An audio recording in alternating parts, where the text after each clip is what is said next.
of Divergent Technologies.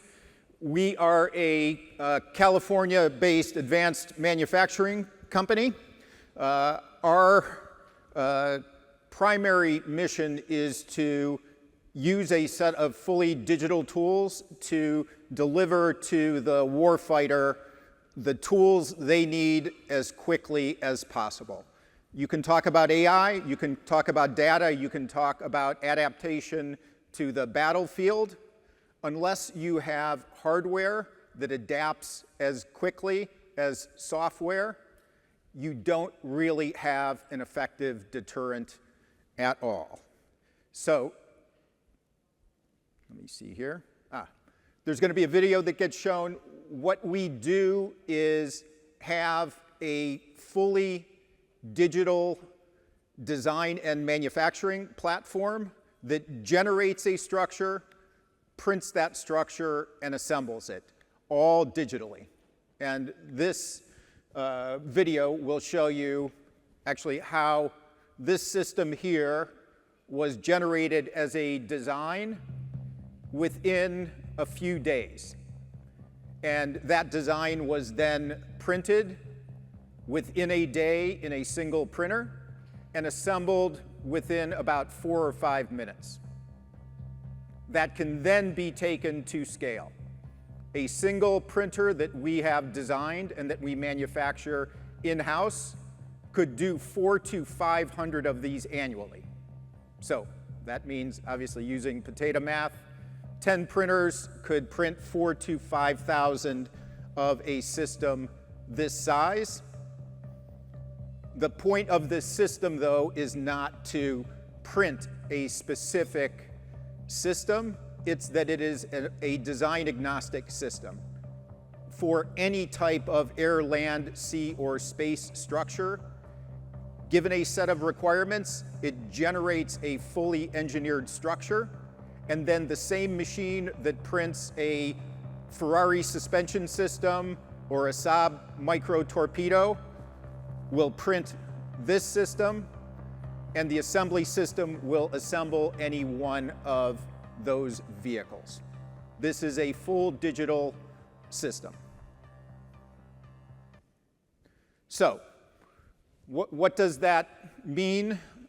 That means that you get a design space, you get all of the requirements, and the machine itself, we're using a full machine learning-based architecture, generates the structure. Concurrently, it runs the manufacturing simulation and assembly simulation. Concurrently, it generates the optimized build and assembly instructions, and then that data gets sent to a printer, and it gets printed and assembled. The slide that is all the way on your right is actually showing production frames for the Aston Martin Vantage.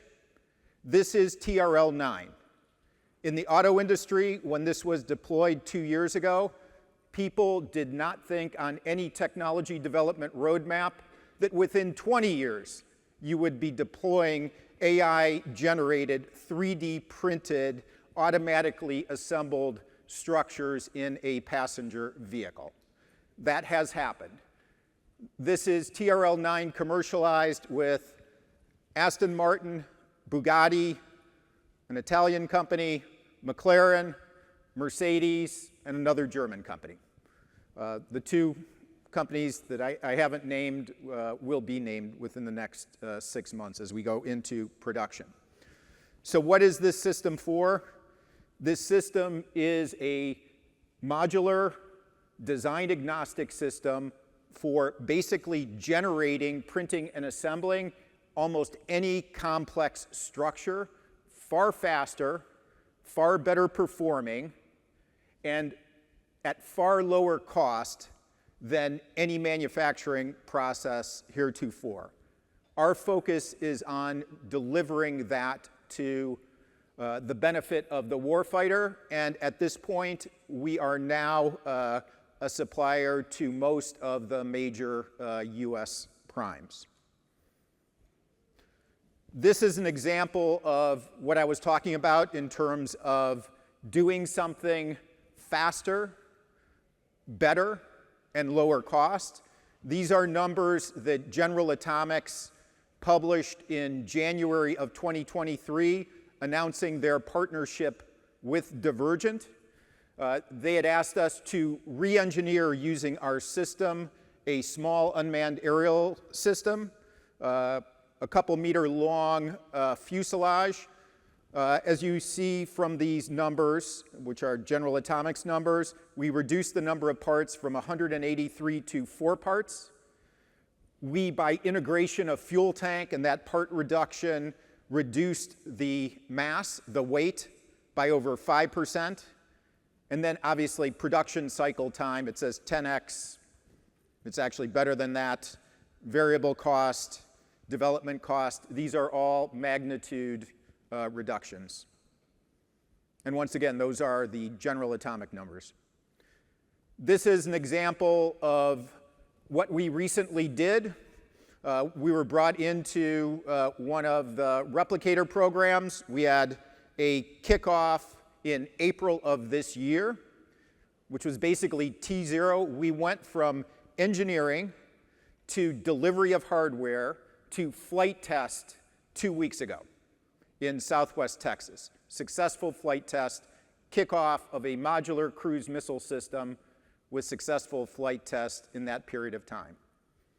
I mean, this shows that this system can be used across a wide variety of different vehicle structures, quickly get things into test and then iterate.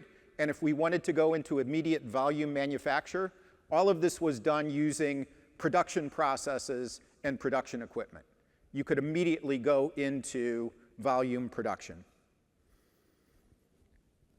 What's the real intent? The real intent is to leapfrog the rest of the world, particularly China, in manufacturing technology. And you do that not by automating existing factories or adding AI and 3D printers. You do it by starting with a clean architecture system, and then that system in turn becomes something like Amazon Web Services was to analog content. You provide people with a set of digital tools, and you provide them with the equivalent of Amazon Web Services processing and storage in the cloud, except this is distributed printing and assembly. And what's the result?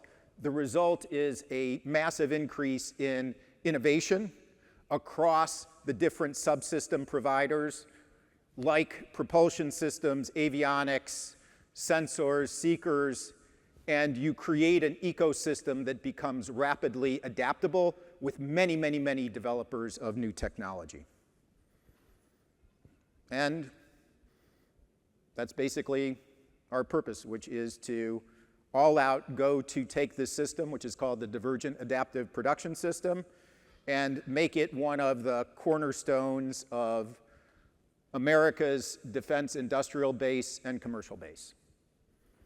And that's it. Thank you.